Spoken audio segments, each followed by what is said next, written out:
Hey, before we end it out, BradXilla, I have a question. What's up, baby? Chops. Those chops, man, are they real? Because Aaron said they weren't real. I mean, we're at PopCon. I can show one off. Ready?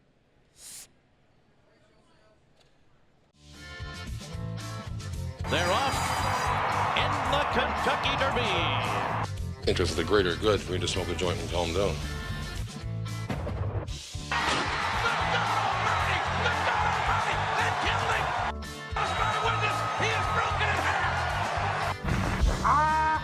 Greatest. He'll fall an 8 to prove that I'm great. And if he keeps talking jive, I'm going to cut it to 5. Alrighty. The PopCon Live podcast stage is back up and running, and we've got a brand new one for PopCon. Is this your first live show? Yeah, this is our first. All right, with our first live show, please welcome Louisville's own DeVille Chillin'. All right, thank you. What's up? Cuckoo. All right, well, welcome everybody to our first live taping of an episode of the DeVille Chillin' podcast. My name is Aaron. My name's Jack. And we just cover everything Louisville kind of has to offer, different, really just different topics all around, including improv and wrestling. We've had a director, some musicians on our show. So if you're into anything going on in Louisville or know anybody who ever wants to talk about what they're doing, cool people doing cool things is kind of how we frame ourselves. So today we brought with us Stefan of Improv 502 and Extra Crispy Improv. Yo, what's up? And we got BradXilla, the current TCW Heavyweight Champion. The belt is on the table, but I'm not defending it. Unless you pay me to defend it, then I might defend it. I got $1. Deal. Let's do it. Thumb wrestle for the title. Thumb wrestle for the heavyweight. I like it. So, Stefan, why don't you go ahead and start and just kind of let them know who you are, what you do, and like a little bit of your background. The basic girl dad, new girl dad, 2 years, I got a 2-year-old. She's my everything. And she is just like me.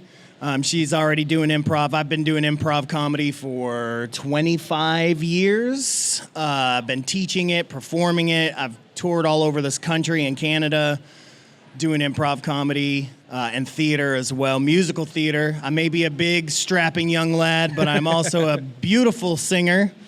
I've witnessed it. He's not lying. I will gladly sing any show tune that you ask me to sing, or if we're doing improv, we'll make it up and do that too. So, or opera, we'll do opera. I mean, I do it all. But yeah, I've been doing that for a long time. Troubled childhood, so I stayed away from sports growing up because that would not have worked out well, and I found my way to theater and music and comedy. That's how I kind of dealt with my trauma growing up. Mm-hmm. Was being the class clown and having fun like that, and that's just where I'm at, man. Like I can't stop. And like I said, my daughter, she does the same thing. I just was telling you guys, she's already pratfalling at 2 years old. She dives onto the floor, looks up and says, "I fall, Daddy," and then laughs like this hard, scary laugh. We call her Crazy Hazy, man. That doesn't change because she's 5, my daughter's 5, and she does the same thing. Never stop. Never stop. Exactly.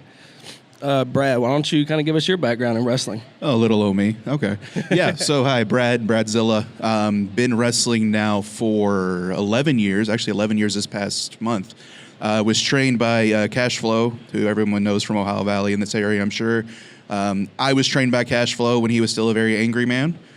So we had a class called Chop Shop where we would sit in the corner and just take chops from the man until either he got tired, which is what we hoped for, or we tapped out. But you couldn't tap out. If you tapped out, it was just monkey crawls and rolls all over the place. Spent a long time here, wrestling mainly in Kentucky and Southern Indiana. Spent some time in Illinois. I've ventured into Tennessee a little bit, but the Louisville, Indiana area has always been my home. Currently, the heavyweight champion for a fun little federation out of Jeffersonville, Indiana, called TCW, Traditional Championship Wrestling. Every third Saturday of the month, you can check us out there, 7 p.m. Fun times. I got into wrestling because it was just one of those things where, since a kid, I just wanted to try it. And I have that personality that I'm going to try it. I've never failed at anything I've tried, but I've also never been super successful. But with wrestling, Okay, you're a champion. You can't say that. the belt could be a little bigger. But yeah, so I just one day on Facebook, I was just being a little emo 22-year-old and was like, I'm never going to live my dreams. I just want to be a wrestler. Come to find out, somebody I knew from a past life knew Cash and introduced us. And then, pretty much immediate meet. Cash liked me, started training with him, ran with his Fed for a long time. And then at some point, I don't know how it happened or where it happened, but I met this lovable man to my right, Stefan, and he introduced me to the world of improv, which was fantastic for me because it was all the same glory of theater without getting hit with chairs. Even though chairs still happen sometimes in improv, you still get hit. It's not as often. So that's been pretty great. And with a little less aggression, probably sometimes. No, it depends on who you're in there with. Depends if he's working with me. There's not less aggression. Look, I've been in wrestling 11 years. I've been hit by a lot of people. I've been hit hardest on an improv stage. Somebody flailing an arm and like, it was pretend, right? I'm like, sure. It was pretend. Ow. Oh man, I guess wrestlers are at least practiced for how to like pull it back a little bit, and improvers might not be as used to that. Yeah, we definitely one of the training regimens we would do is we would have to punch the ring post. Oh, yeah. So if you don't pull it back, your hand's going to be hurting. Yeah, that makes sense. That makes sense. Oh man, and you were telling us just before, I guess with your time during Cash Flow, you were doing how many shows a weekend? Oh yeah. So early on in my wrestling career, I pulled it back a lot now to just I mainly work just for TCW. Looking to expand in the future. So if you're looking, hit me up. So in my beginning, I would start on Fridays. So note, I would train Monday, Tuesday, and Thursday were our training nights, 3 hours a night. Friday was our show night for our home fed, so we'd be local. Saturday, I would travel to either Tennessee or Illinois to do a show in one of those states. And those long drive out and back in one night for barely any money, barely any gas. But then Sundays, that was the main one for us. We would do some stuff up in Memphis, Indiana. And then we actually were on TV for a while with a federation that's closed down called UWA. So we would have TV tapings every Sunday, which actually ran against OVW for quite a while, which we were beating them in ratings for a little bit. But then the company shut down, so you can't beat what isn't there anymore.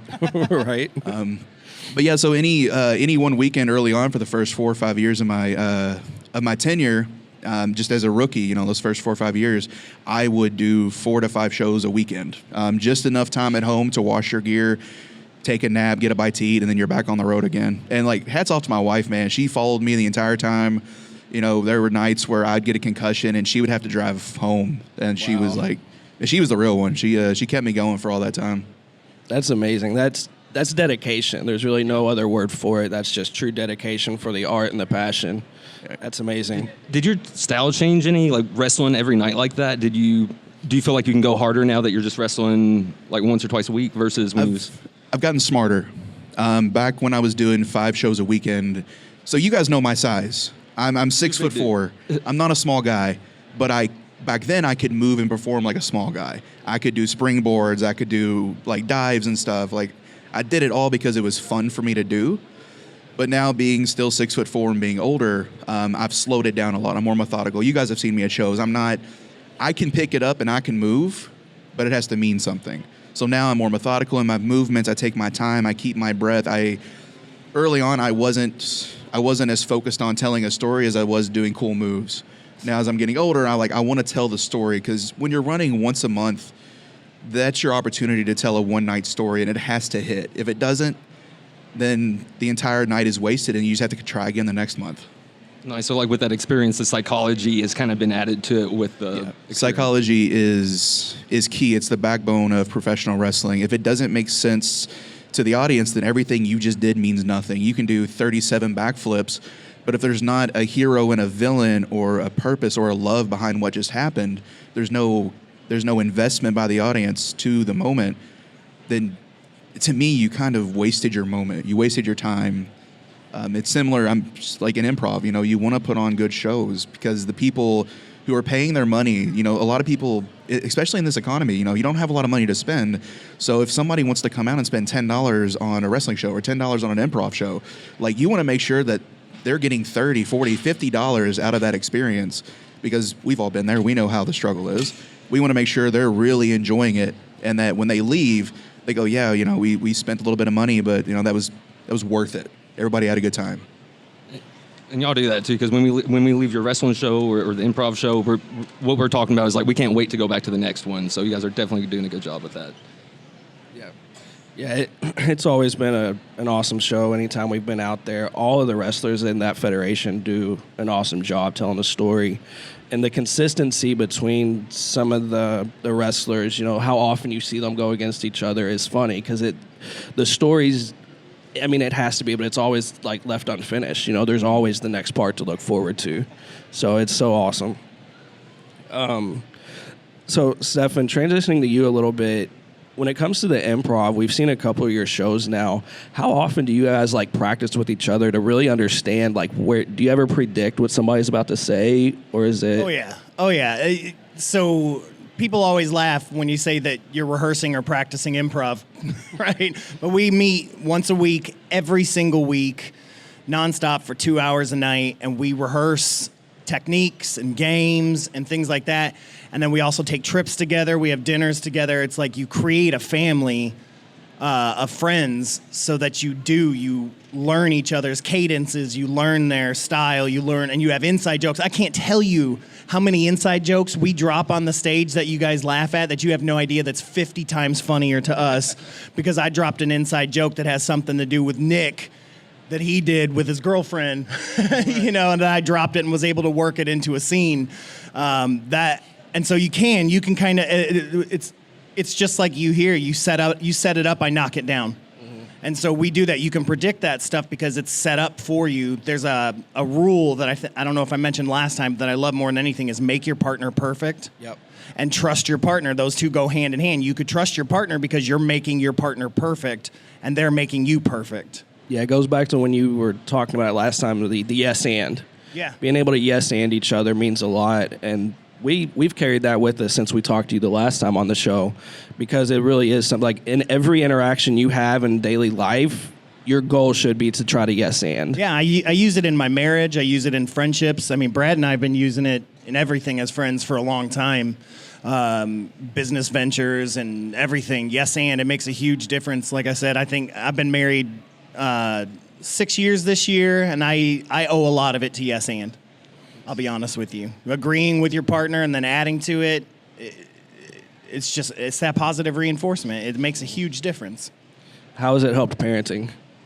Well, so far, her favorite word is no. Exactly. She's only 2. So Wait, she's already doing no but. Yeah, she's already doing no but. The worst improv you could do, no but.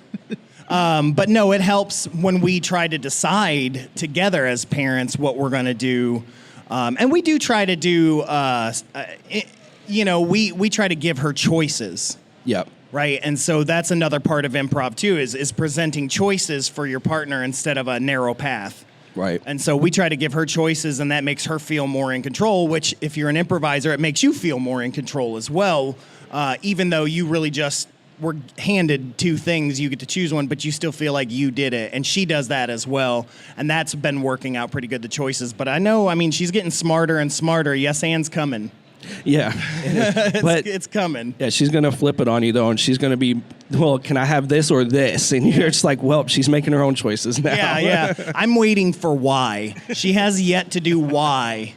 And that's what I'm waiting for. Like, I am right in now, the she's middle still of on who's this, what's that. Yeah. But I know why is right around the corner. And it lasts a lot longer than the who, what. And I phase. can go. I'll go the distance with her because I'm an improviser. So I can just keep it coming, keep it coming, keep it coming. Because I used to work with kids a lot. Mm-hmm. And so I did the why, because this, well, why? Well, blah, blah, blah, blah, blah, blah, blah. Well, why? And next thing you know, we're in outer space. We've met God. Like, I'll go the distance if you want to go. Challenge accepted. Oh, that's so funny. And that, honestly, working with kids and having a kid, how has it helped the Gibberish Detective game? On Gibberish Detective? Gibberish Detective, Oh, yeah, man. Just gibberish in general. I copy a lot of what my daughter used to do. Now she doesn't do as much gibberish anymore. But it's very helpful because you have to translate what they're saying before they learn how to talk. You know, you got it, because they are really, especially like right around 2, because they're really trying to talk to you. Mm-hmm. Like, it's not like the baby gibberish where it's literally just babble. Like, they're literally trying to talk to you, and that is that murder game. Like, that's the essence, the gibberish detective. That is that. That is, you are trying to speak to someone and figure out what it is that they're saying the best of your ability. And I've had to do that with her, and yeah, it's absolutely helped me in just gibberish in general. Which, probably should have done this first, but for people who don't know, can you give a quick synopsis of what gibberish detective is? Yeah, so you've got, so you get a location. So let's say it's where PopCon. PopCon is the location. You got to get a murder weapon. Seemed like an easy out to go with PopCon. Yeah. You got to get a murder weapon, which, you know, could be a Pokemon ball. Ooh, ear of corn. Ooh, ear of corn. Okay. And then depending on who you're playing it with, I think we do the celebrity. Yeah. So then we do celebrity and who is the one that murdered. But you can't. Everyone speaks a different language. It's all gibberish. And so you come in, you find the scene. A second detective comes in, and you have to explain to the other detective in gibberish the location, the murder weapon, and the celebrity that did it. And then they kill you with the weapon, and then they have to hopefully have the 3 correct answers, and then translate it to the next person who speaks a different set of gibberish. And so it's like the worst game of telephone you could ever play, because there's no actual words being spoken. And still, somehow you guys Unless figure you're it like out. me, I like to throw in Coco Beware all the time in my Coco gibberish. beware. What were you saying? That's my favorite gibberish word is Coco Beware. Yeah, and it's absolutely stunning seeing you guys actually figure it out and get it right. Because I'm sitting there watching, and I'm like, there is no way in any universe they're going to get this 100% right, and they do. Yeah, my old team, when we do it with Improv 502, if we did it, we would bring up an audience member and have them be the 4th person. Oh, no. So that they just had to figure it out what the last one was. And that's a lot of fun, too, is having an audience member just be the last one to figure it out, because they're not connected with you, so they don't have your cadence, they don't have your stuff, and it's always funny the 3 things that they pick, because it's almost always wrong. Yeah, but that would be fun. I mean, I'm not saying you should institute this, at least not when I'm at the show, because I don't want to be up there trying to do that. But that sounds like it would be funny, seeing someone else's interpretation. Oh, it's fun. It's fun. And that's why I kind of asked the question, how often you guys practice together, because being able to just interpret, like I think when Bob Ross was the one, everybody's just doing this. And I mean, that could be like clown hair, that could be a helmet, I had no that could be idea so at many first. things, you know? Yeah, and it's so funny. It was the trying to figure out Bob Ross. That was the what is that game called? Press conference. Press conference. Yeah. Trying to figure out press conferences. So I like press conferences. Me being backstage and not knowing what the answers are going to be. The audience gives our team a celebrity and then an announcement that the celebrity is making. Oh, yeah. And I have no idea what it is, but I'm supposed to figure it out as I'm giving a press conference, and my team members are in the audience acting like they're reporters, and they're kind of feeding me questions, leading questions to try to get me to figure it out without blatantly saying it. And it took me a minute to get Bob Ross until somebody was like, well, is that a happy tree? Or is it? I was like, okay, that's Bob Ross. But the twin thing got me until he said doublemint, that Bob Ross was having twins. I definitely didn't get that one. It's so funny. It's like, and it's so awesome to see. That's why as soon as this opportunity came up, we wanted to bring you guys up, because when you've been to both types of shows, it's so impressive seeing the partner work that has to come into play. Well, and you'll see us work together too. I mean, Improv 502 will eventually get shows back on the menu, and me and Brad will be on the same stage together again. So I can't wait to see that. That'll be great. he's my favorite yeah. person to improvise with. He says that's all the tall 6'4" guys wearing a Saints hat that has a TCW heavyweight title. But, no, we actually did this this original long form called Fearscape that I cannot wait to bring back. Small little example or explanation of what that is based off a suggestion from the audience. We create a horror story in real time with background music of like horror soundtracks and stuff. And Yep. then when the scene changes, the music changes. And Yeah, so I have like 200 horror movie soundtrack songs, and we put it on random, so we never know what song's coming up next. So it inspires the next scene. And we've done it with more than 2 people, but it's the best when it's just Brad and I. Absolutely. It's 2 people, and we play multiple characters, like sometimes in the same scene. Like we're running back and forth, having to play each other's characters because this other character that we brought up earlier in the scene is also in the scene. So Brad's 2 characters are both in the scene, so that means I've got to play one of them. So it's nuts. yeah, It's I nuts. can't wait. It's a lot of fun. Also, we're definitely at PopCon because I just saw a T-Rex Batman and Robin run by. Yes. And then it attacked somebody. I think it was an actual Robin. Robin Hood. Who is that? I love this place. This is fantastic. Yep. This is fun. You never know what you're going to see. And I mean, then we're just here in the middle of it. Yeah, we're just in the chaos. I love it. Yep. Oh, man. So what does the future kind of look like for you guys? I mean, Brad, what's your plans? Like, I mean, obviously hold on to the TCW belt, but Yeah. you have any plans beyond that? You know, I'm holding on to it. I'm doing my best to make it mean something. Anytime this belt is out, whether I'm holding it or someone else holds it down the road, I want that belt to mean something to the area. There's a lot of federations that run out of the arena.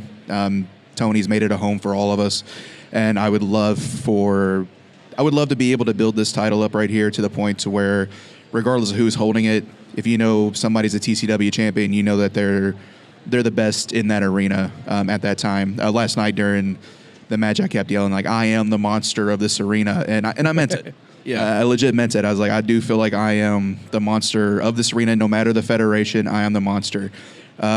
If I no longer have this title, I'm still going to be there. I love wrestling. That's the thing. I love performing. I love art. I know when we talked before about the different styles of wrestling, everybody has their art. Same with improv, comedy. It's all very similar. So the future for me is I'm going to keep working my butt off, increasing my cardio to be able to work in that arena because it's constantly 100 degrees.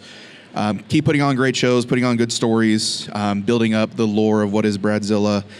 I don't know how many more years I'm going to be doing this. I kind of have in my head a time to where if I'm not at a certain level by a certain age, I think it would be the respectful thing for me to hang it up while I can still put on good shows than be some of the people. And please, if anybody is listening out in the audience or here physically, I don't mean anything bad by this, but it is the curse of indie wrestling.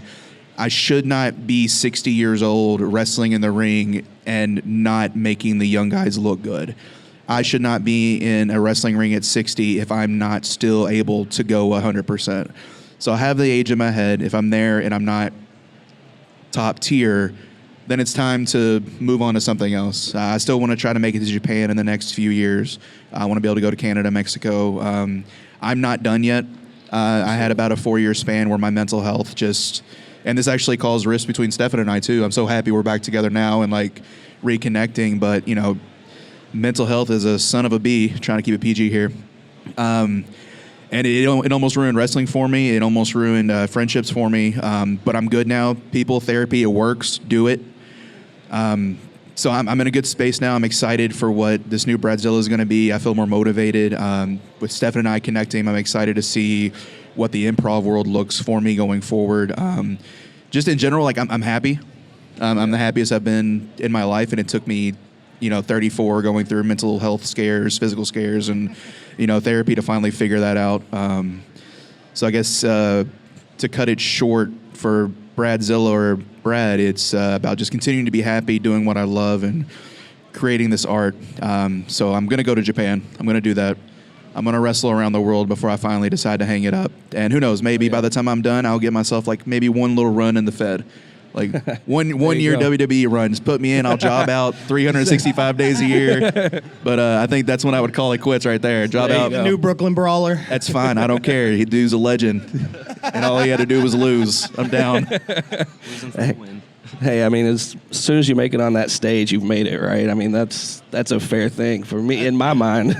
Honestly, and I'm speaking as the independent wrestler here who's never been in front of a crowd more than like 600 people, which I know sounds like a lot, but when you look at some of these other places, that's not a ton. But to me, just being able to train and get in the ring, that's the dream. and then anything additional to that is just icing on the cake. That's a great way to look at it too. You're not beating yourself up about it in any way or form or fashion. You're just looking forward to achieving those goals. Right. And I think that's the best outlook you could possibly have. I want to go to Japan too for a totally different reason. I like the cars and the drifting, but hey, maybe we can go at the same time and I can watch you live there. Oh, that'd be sick. That'd be awesome. Was it Wrestle Kingdom, Tokyo Dome? Now that's big dreaming right there. That's huge dreaming. Look, send me like a little like the equivalent of a VFW hall in Osaka, Japan, and I'll be happy. Like 20 people, give me 10 minutes. I'll say I did it. I did it. I wrestled in Japan. I'm going home. We had a Moose Lodge in Japan, Hell yeah. Osaka, Japan. Hey, that's awesome though. So, Stefan, I mean, obviously you just started with Extra Crispy Improv this year, right? The start of this year. Yep. And then you've got Improv 502 ramping back up. What's that look like for you coming up? Man, that's everything. Improv 502, we finally just got a real space. We were saw teaching that. classes. Congratulations. Yeah, we were teaching classes out of Boutique on Frankfurt Avenue, and it was great. But now we've got a space off Oak Street near Barrett. It's the old 50 Lou building. We're upstairs. It's really nice. And we're teaching classes out of there sometimes 3-4 days a week. We're even able to do shows in there a little bit. We roll some chairs in, and with the way the lights are up there, we can kind of focus them forward. Okay. So, but like I said, what's happening with Improv 502 is we're rebuilding our board. I actually just asked Brad today to kind of come on board with me and part of the future of that, because Brad and I used to run the Louisville's Damn Good Improv Festival, and we want to bring that back, just be Louisville's Improv Festival. That was some of the most fun I think we ever had together, was running that festival. I think that's what tested our friendship, because I remember day one, I think it was a 2019 festival, you and I got into like a big argument over like a creative decision, and then that night we went and got pizza. It was like, yeah, okay, it happens. Yeah, it Business. happens. But running an improv festival, bringing people in from not just the country, but you get submissions from around the world that want to come in, but want to bring that back next year. I think a lot of great things are going to happen with Improv 502, especially the performance aspect, bringing house teams in. We've had, excuse me, I think we've had six or seven level 1 classes so far this year. And I'm getting ready to teach my second level 2 class, as well as a level 3 class coming up. And those are people that we want for house teams. You know what I mean? So it's like, those are the improvisers. We're doing a monthly improv jam now. It's open to the public. Anybody can come try out improv.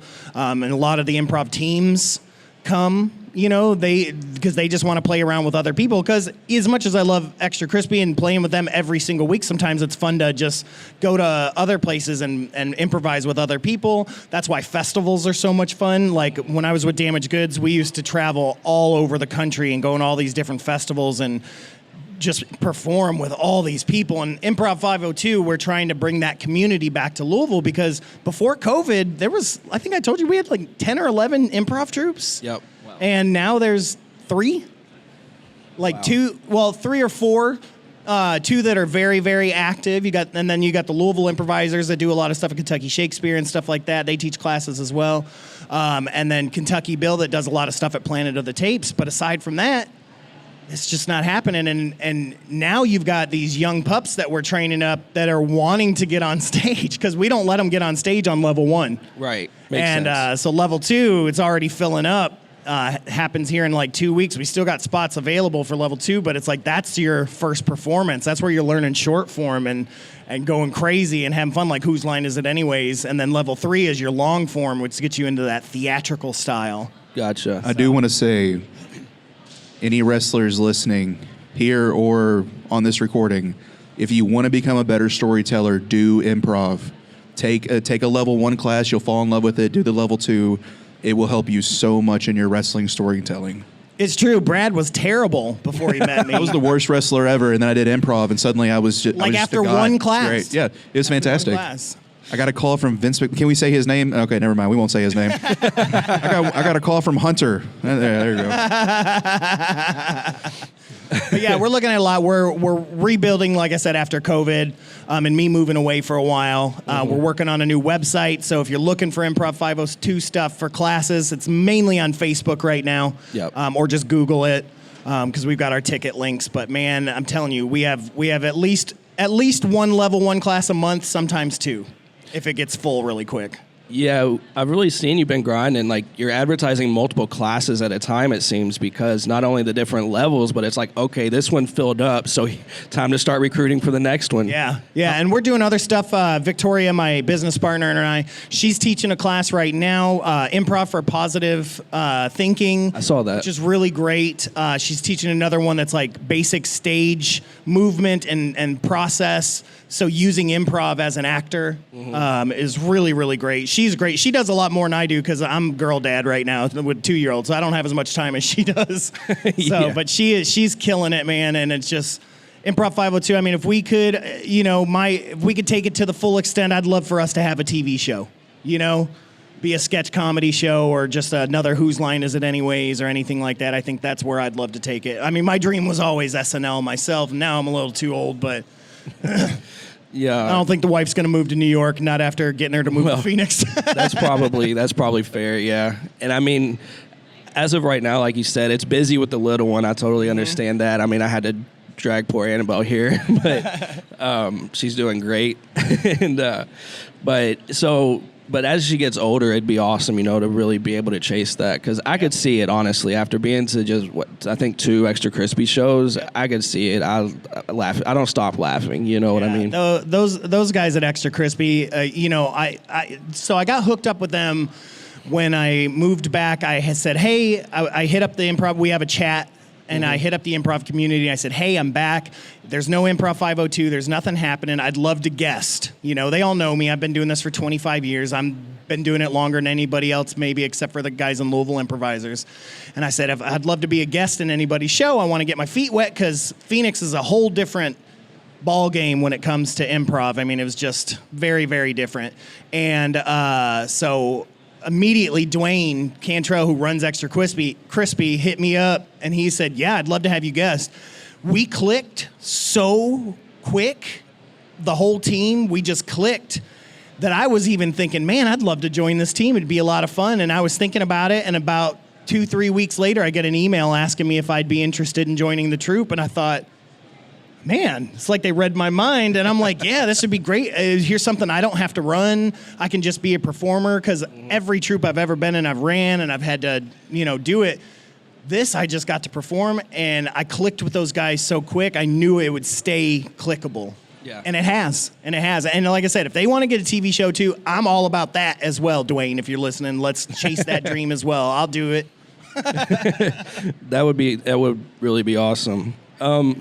So how did you all actually link up? Do you remember? I know it's been a long time now. Brad and I? Yeah. Oh, well, Brad used to be a fanboy. I was a fanboy of Damaged Goods Improv. He used to come to, him and his wife used to come to every single show, and it always made me pumped because I knew if Brad was going to be there, we were going to have a good show because he was a good laugher, and he was good with suggestions and stuff like that. And if you got a good laugher in the crowd, it gets everybody else to laugh. Yep. And so he just started coming to shows, and we did a bit for one of your wrestling shows for you. Oh, a yes. promo. We cut a promo with you. Yeah, for the it was like some kind of Royal Rumble deal we were doing. Something, yeah. So he had Damaged Goods. We cut a promo with him. It was so much fun. And then after Damaged Goods dissolved, Brad and I had just stayed friends. Yeah, and it started. We connected being friends, coming to shows. Yeah, you had a random just like a random pop-up class happen at the, what was it called, the Rainbow or something like that? Oh, yeah, Rainbow Blossom. Yeah. And I Nice. popped in for that, and that's where you and I really started to connect was, I was like, oh, I've always wanted to try improv. When you guys would do your shows, you do the random scenes where an audience member would come up. But I always loved it. I'm like, man, this seems like fun. I'm really good at making stuff up. So I was like, when you offer that little pop-up class, I'm like, forgot I'm gonna about that class. Yeah, I did it, and I was like, I'm in. Yeah, and How do I do then this? we connected from there, and I started working with a local filmmaker, Joe Rigney. Oh, man, is he still alive? I don't know, probably not. This guy's nuts. I love him, but he's nuts. And he wanted to learn improv, and so I brought Brad because it's hard to teach one person improv. Yeah. So if I had Brad with me, Brad could get a free class while also helping me teach Joe. And so it worked out really, really well. And then we ended up doing a film together, and I made sure to get Brad involved The film is ridiculous. You can't even see it because he still doesn't have it public. But I know where to find it. We can I do a do watch too. party. Yeah, I can show you guys. It's ridiculous. I would love that. It's hilarious. It's not very PC. No, it's at not all. PC at all. But yeah, that's how we connected, and we just stayed friends. And then I told Brad, as soon as the Damaged Goods broke up, I was doing this thing called the Louisville Improv All-Stars. Because I did not want to quit doing improv when Damaged Goods broke up. So I would do a show every single month with guest improvisers. And I would bring in people from around the country or from town and things like that. And I started working with Brad, and I just really enjoyed working with Brad. And then we started a podcast together, doing Fearscape podcast. And we slowly developed this Fearscape long form. So we said, to hell with it. We created a troupe, and a 2-person troupe, and we performed for like a year doing Fearscape. We did long Detroit, form. St. Louis. Yeah, we did festivals together, and we just realized him and I clicked together, not just as friends, but as performers, and it's just been gold ever since. I'd say probably my favorite memory was us performing Fearscape with you on crutches in Cincinnati. And then the next day teaching a class. That sounds pretty difficult. On crutches. I just had knee surgery. Oh, man. And it was one of the best shows we ever did. Like, it made no sense, but it worked so well. It was so good. And we only had a half hour, right? No, we had a full hour. Did we have the full hour? We had the full okay, hour. I couldn't We remember. headlined. But yeah, I was on crutches. And it's a 2-person show, and we're still sliding into each other's characters, trying to and I'm moving around as fast as I can. Hobbling across the stage. But it was one of the best shows, man. Still one of my favorite shows I've ever been in was that one in Cincinnati with Cincinnati Was that the Improv. night we went to Bobby Mackey's afterwards? Yep. Oh, Yep. that was we went to fun. Bobby Mackey's, a haunted bar near Cincinnati. It's closed now. Yeah, they're tearing it down. Oh, no. I don't know where them ghosts are going to go now. They can come live with me if they want. I'll get lonely at night. Yeah. I mean, essentially, at the end of the day, we're wrestling freaks, improv freaks, and paranormal freaks. And that's why we connected. So.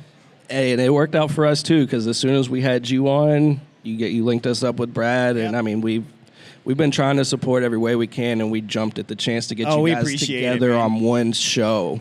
Perfect combination for PopCon, too. I legit never know when you guys are in the crowd till after the show and y'all text me. Because I go into this focus mode when I go into the BradXilla mode where I know, first of all, I'm about blind as a bat without my glasses. I don't wear contacts when I wrestle. So very Stan Hansen when it comes to throwing the lariats. I'm hoping I hit the target, but I also can't make out faces. So after the show when you guys are like, hey man, good stuff, I'm like, oh, y'all were there. That's what I'm like, anytime you guys are at a show, if y'all can't stick back afterwards, we'll hang. That's how I am at the Extra Crispy shows, too, because the lights are so bright. Unless we play a game in the audience, and I'm like, oh, okay, there they are. Is that why you targeted me on the last show? Damn right I was. I was like, there he is. Yeah, that was funny. That was all. You all started walking into the crowd, and I was like, no, he's not going to do this. He did it to me. Not like this. We were playing Help a Brother Out. Oh, that's the best. Yeah. Which is now called Help Me Out because we have females that are on the team. Eventually it's going to be called Help. Yeah, help. Help. Exclamation point. That's what I was screaming in my head. Help. What am I going to have to say here? I don't know. Yep. But yeah, your all story is so awesome. So again, thank you all for joining us previously and now. If you want to learn more about the whole journey, because this was kind of a shortened version of a lot of it, definitely check out the other episodes that we did with these two. It's phenomenal. They both get about an hour, So I think so. We're both talkers. Individually. Hey, that's what a podcast is, right? You just talk. It's like, oh. Oh, man. So we wanted to kind of play a game. It's not really an improv game, but more of a word association game. We actually did this with you when you were on our show, if you remember. We just kind of asked wrestling related, what's the first thing that comes to your head when we say this? That's how I teach my improv classes. The first thing is word association. I kind of figured that would probably be a big part of it. And so we just kind of wanted to lead into that real quick. So, Jack, you want to do this? Yeah. So, we'll just say a random word. Just say the first thing that comes to mind. So when you think of Louisville, Kentucky, a word association, something that goes with chicken, what comes to mind? Korea. Chicken? The horror. I always think indies. I'm surprised no one said KFC.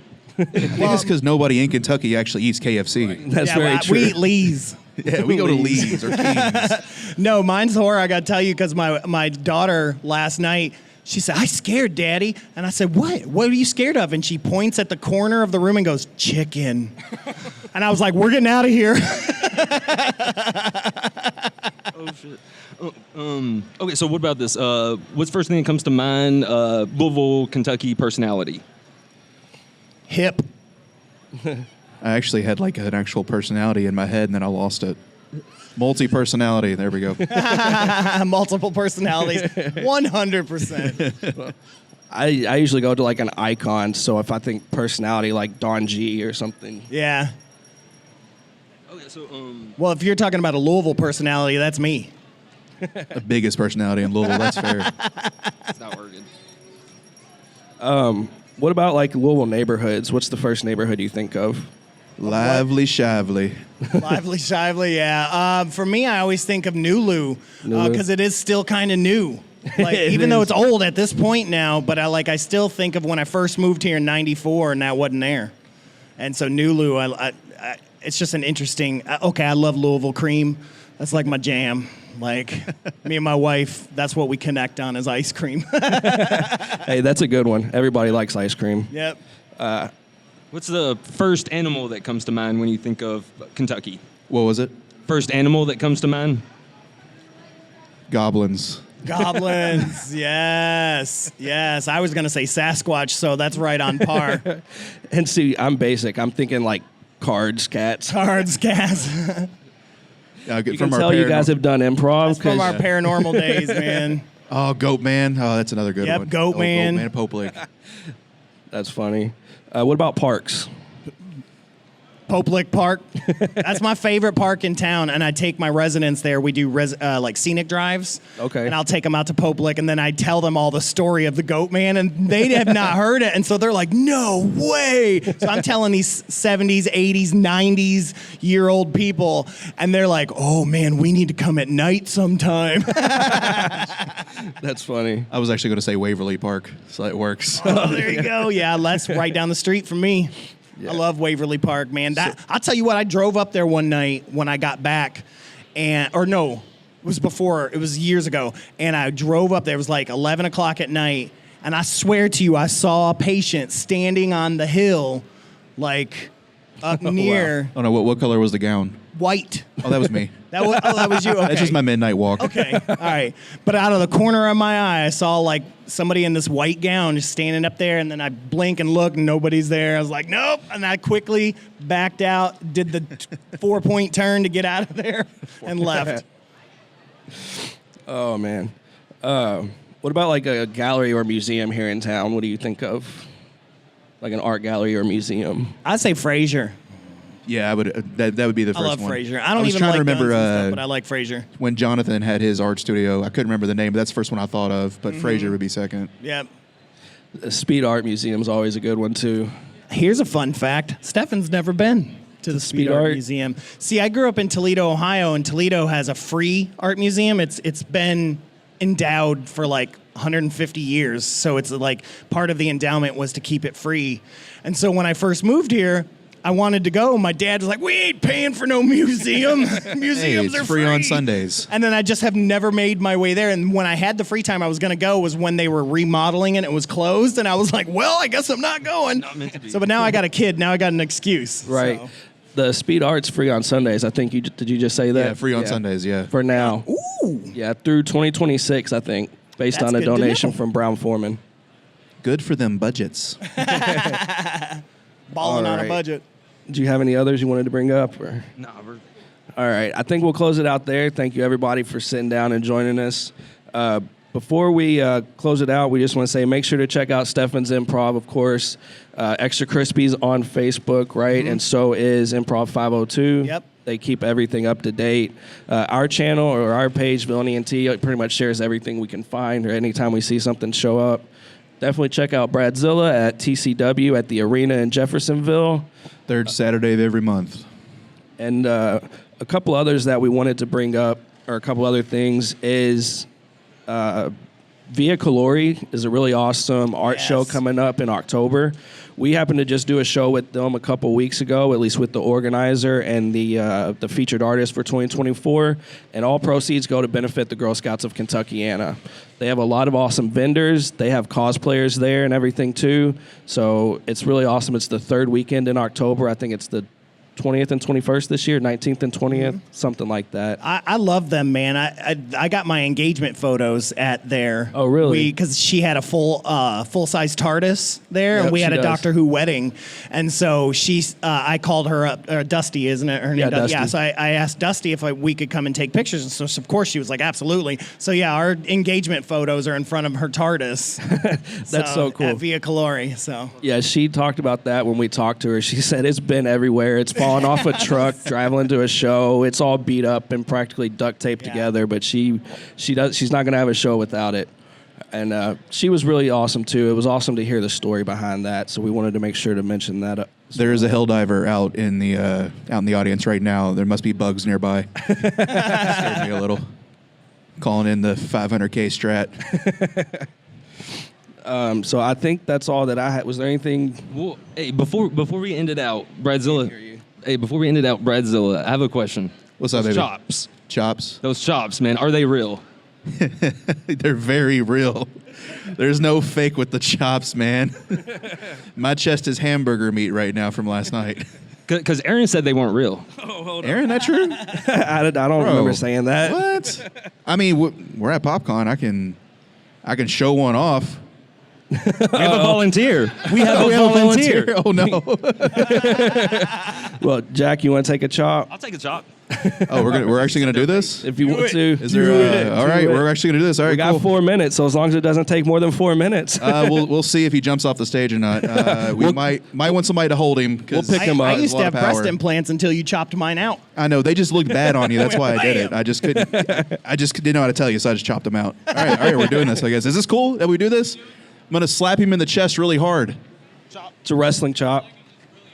Okay, yeah, as long as it's really hard. Gotcha. Yeah, fair. right. Are we good? Everybody cool with that? Yeah. You look really important staring at me. Am I gonna get in trouble? Okay, if I do this, am I gonna get like hurt or arrested? Okay, cool.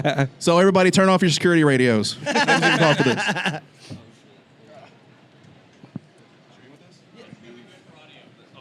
You gonna put the microphone? Ready? Oh, yeah, that hurt. Yeah. Just feeling it. Yeah. They're real. It hurt so bad you had to jump to that side. That's because I was like, when Hulk smashed his hands together, I was afraid if I was going the other way, I was I going to fly did pull forward. it back a little bit, buddy. Still fun. I just wanted to get like the sting. Oh, man. I guess with that, I think we're going to call it there. Thank you, Brandon, for having us. Thank you, PopCon, for hosting us. And we will see everybody in the next one. Woo! All right, that was wonderful, guys. The Ville chilling, everybody. Louisville Zone, look him up. Talk to him after. All good. They're off in the Kentucky Derby. Interest of the greater good for me to smoke a joint and calm down.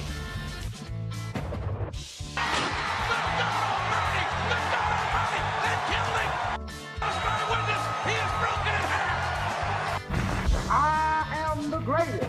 He'll fall an eight to prove that I'm great. And if he keeps talking Jack, I'm going to cut it to 5.